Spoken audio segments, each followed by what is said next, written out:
ভাইরে, তাকওয়া মানে শুধু নামাজ রোজা পড়া নয়। তাকওয়া মানে হচ্ছে আল্লাহ তাআলাকে ভয় করা, তখনও যখন কেউ তোমাকে দেখছে না। তোমাকে আমি একটা গল্প বলি। এক যুবক গভীর রাতে রাস্তা দিয়ে হেঁটে কোথাও যাচ্ছিল। হঠাৎ সে এক দরিদ্র মহিলাকে দেখলো যে তার কাছে কোনো খাবার নেই এবং তার কাছে বসে আছে ছোট ছোট শিশুরা এবং তারা কাঁদছে। তখন যুবকটি নিজের পকেটের শেষ 10টি টাকা দিয়ে দিল মহিলাটিকে। তখন কেউ তাকে দেখেনি, কেউ জানেও না যে সে এই মহিলাকে দান করেছে। পরে যখন তার বন্ধুরা তাকে জিজ্ঞাসা করলো, ভাই, তোকে এত খুশি কেন লাগছে? সে তার এই কথার উত্তরে শুধু এতটুকু বলল, আমি আজ আল্লাহর জন্য গোপনে কিছু কাজ করতে পেরেছি। জান্নাতের একটি দরজায় নক করতে পেরেছি।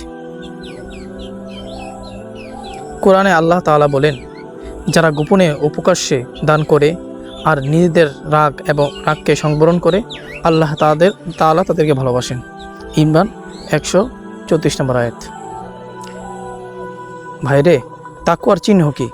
কীভাবে বুঝবো আমাদের মাঝে তাকওয়া এসেছে?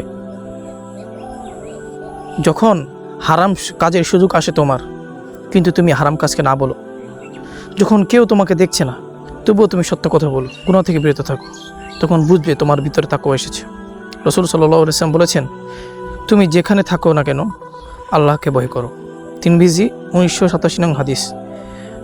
ভাইরে, সবার সামনে ভালো হওয়া সহজ, কিন্তু আল্লাহ তাআলার সামনে ভালো হওয়াটাই আসল। আল্লাহ তাআলা তোমাকে আমাকে গোপনে এবং প্রকাশ্যে তাকওয়া দান করেন।